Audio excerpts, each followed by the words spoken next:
Thanks for joining me for another video. This is a different type of video as I'm comparing a brand new fresh Phase 2 to my battle-worn Phase 2 with over 200 games on it.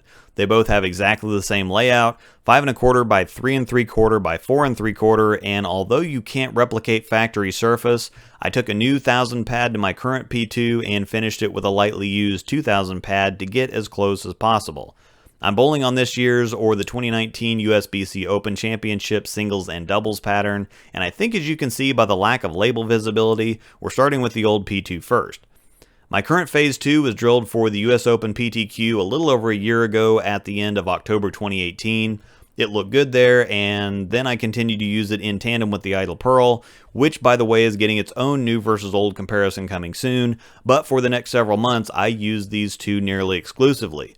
This P2's been to a bunch of different tournaments on different conditions in several different parts of the country, has been featured repeatedly as a comparison ball in my videos, and it continues to be an important part of my bag despite the heavy use. All balls have a settling in period, usually with the factory finish on them. The sanded balls are quite early and aggressive, while the shiny ones are extra sensitive to friction. Now as they get some use on them and develop a track, they get broken in and settle into a reaction they should hold for quite a while.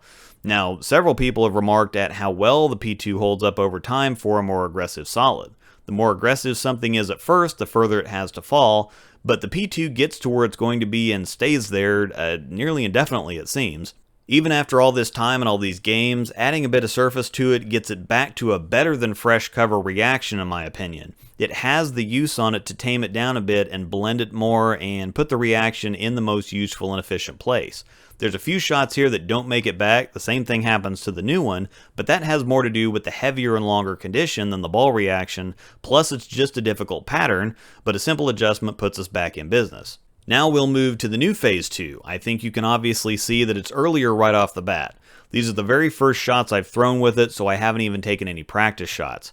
I think you can also say that, like I said, the reaction out of the old and broken in P2 actually looks more usable. I still get the traction and shape with the old one without the sheer overwhelming aggression of the new one. This is part of why I'm not the biggest fan of all the new uncut videos that show a ball fresh off the press thrown for like 10 shots on one condition and one center. That just doesn't come close to figuring out what a ball is capable of, what it can do, or where it will ultimately end up in your arsenal. Throughout my filming for videos, I bowl around 10 to 15 games, so I develop a lot of familiarity with the ball, and then we come back a couple months later to revisit it and see how it's progressed. First impressions are definitely always important, but if I judge this ball off what it's doing right now and not what I've seen and know about it from the one I've used and abused for the last year plus, I'm not sure I'd be terribly excited because the ball reaction isn't particularly effective for the first few games. However, once we get some shots on it, the track starts getting developed and we get warmed up with it, the ball reaction becomes quite a bit more effective. Now it's not digging in so early, which is moving some of the shape closer to the end of the lane so I can control and manage it better. At the end of the day, the new one is intended to replace the one I currently have when it finally just isn't effective anymore. However, the tandem of having the newer one with surface and the older one shiny and tamed down from use offers me a very wide range of use and application, as I can maintain the same motion on the lane but drop down to a weaker overall package when I get into transition. Always let the reaction be your guide, and based on the reaction, the new one will fit in nicely and the old one still has plenty of fight and use left in it. Thanks for watching.